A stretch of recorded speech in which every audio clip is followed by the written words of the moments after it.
Assalamualaikum warahmatullahi wabarakatuh. Saya Kurota Ayun dari Universitas Mula Warman, Fakultas Ekonomi dan Bisnis, Program Studi Akuntansi. Di mata kuliah Sistem Pengendalian Manajemen, saya akan membahas tentang pengendalian atas strategis yang terdiferensiasi. Jadi yang pertama akan membahas tentang strategi korporat. Organisasi yang berbeda umumnya beroperasi dalam konteks strategi yang berbeda. Strategi yang berbeda memerlukan prioritas tugas, faktor kunci keberhasilan, keterampilan, perspektif, dan perilaku yang berbeda untuk pelaksanaan yang efektif. Sistem pengendalian itu sendiri adalah sistem pengukuran yang mempengaruhi perilaku dari orang-orang yang aktivitasnya sedang diukur. Dengan demikian, keprihatinan yang selalu ada dalam merancang sistem pengendalian sebaiknya adalah apakah perilaku yang dipengaruhi oleh sistem tersebut tetap konsisten dengan strategi. Lalu terdapat 3 model. Yang pertama, perusahaan dengan industri tunggal. Yang kedua, perusahaan dengan diversifikasi saling berhubungan atau konsentris. Dan yang ketiga, perusahaan dengan diversifikasi tidak saling berhubungan atau konglomerasi. Pertama kita bahas perusahaan dengan industri tunggal, yaitu perusahaan yang bersaing hanya dalam satu industri. Lalu perusahaan dengan diversifikasi saling berhubungan atau konsentris, yaitu perusahaan yang membagi kompetensi inti secara lintas unit bisnis. Dan yang terakhir, perusahaan dengan diversifikasi tidak saling berhubungan atau konglomerasi, yaitu perusahaan yang memiliki otonomi penuh di pasar yang sangat berbeda. Lalu selanjutnya terdapat 2 implikasi. Yang pertama, implikasi terhadap struktur organisasi, dan yang kedua, implikasi terhadap pengendalian manajemen. Yang pertama, implikasi terhadap struktur organisasi. Terdapat struktur organisasi di industri tunggal, dia fungsional. Lalu diversifikasi berhubungan, dia unit usaha. Lalu diversifikasi tidak berhubungan, dia induk perusahaan. Lalu selanjutnya ada pengenalan industri dari manajemen korporat. Industri tunggalnya dia tinggi dan diversifikasi tidak berhubungannya dia rendah. Lalu ada latar belakang fungsional dan manajemen korporat. Di industri tunggal ya pengalaman operasi yang relevan seperti produksi, pemasaran, atau litbang. Lalu di diversifikasi tidak berhubungannya utamanya adalah keuangan. Lalu ada wewenang pengambilan keputusan. Di industri tunggal lebih tersentralisasi. Lalu di diversifikasi tidak berhubungan dia lebih terdesentralisasi. Lalu ada ukuran staf korporat. Di industri tunggal dia tinggi dan di diversifikasi tidak berhubungan dia rendah. Lalu ada ketergantungan pada promosi internal dan penggunaan transfer lateral. Di industri tunggal dia tinggi dan di diversifikasi tidak berhubungan dia rendah. Lalu ada ketergantungan pada promosi internal dan penggunaan. Lalu selanjutnya ada budaya korporat. Di industri tunggal dia kuat, lalu di diversifikasi tidak berhubungan dia lemah. Lalu yang kedua ada implikasi terhadap pengendalian manajemen.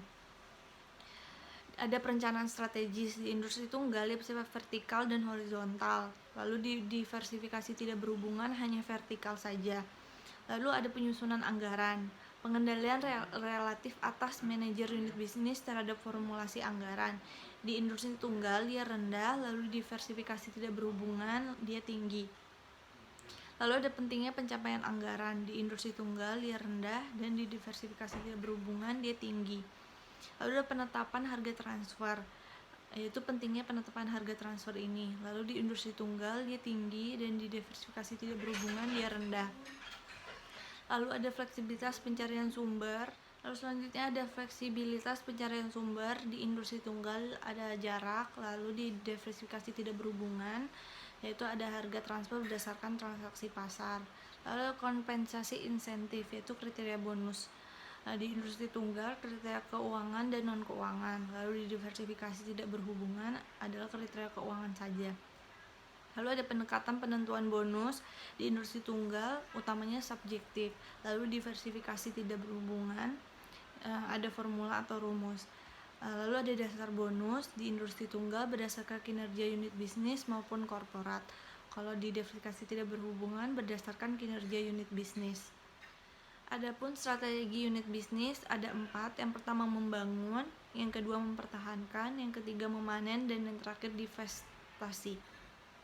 Yang pertama membangun. Misi ini menyeratkan tujuan menambah pangsa pasar, bahkan dengan mengorbankan laba jangka pendek dan arus kas. Yang kedua, mempertahankan. Misi ini diarahkan pada perlindungan pangsa pasar, unit bisnis, dan posisi persaingan. Yang ketiga, ada memanen.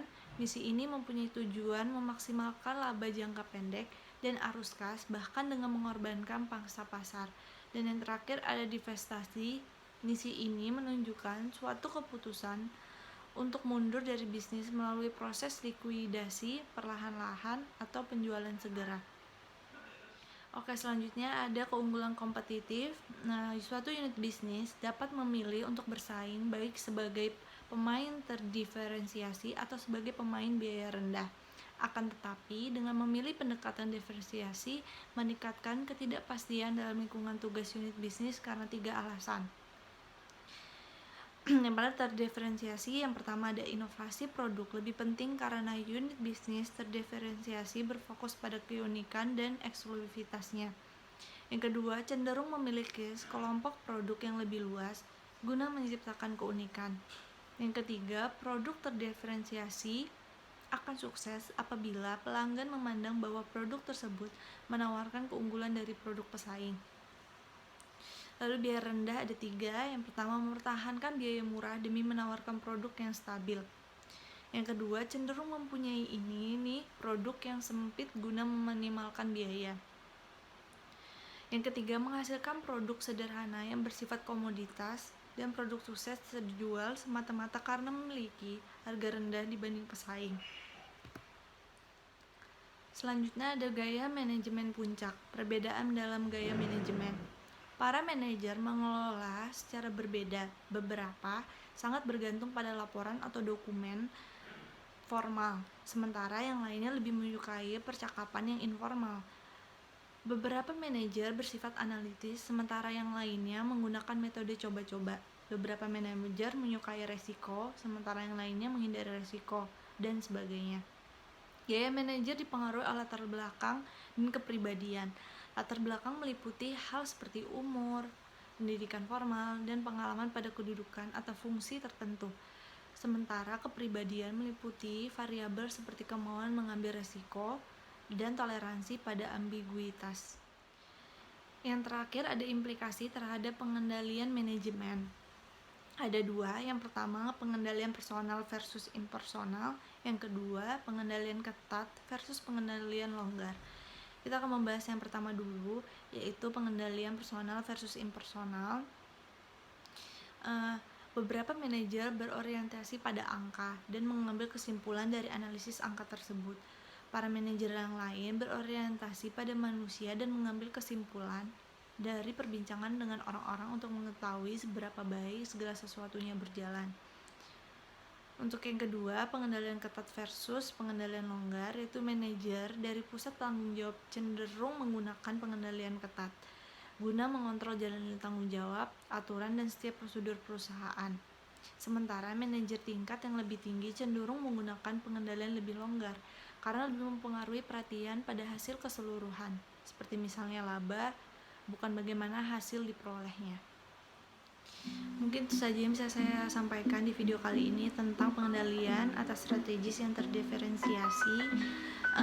Mohon maaf apabila banyak salah kata dan banyak kekurangan. Semoga videonya bermanfaat. Sampai jumpa di video selanjutnya. Terima kasih. Assalamualaikum warahmatullahi wabarakatuh.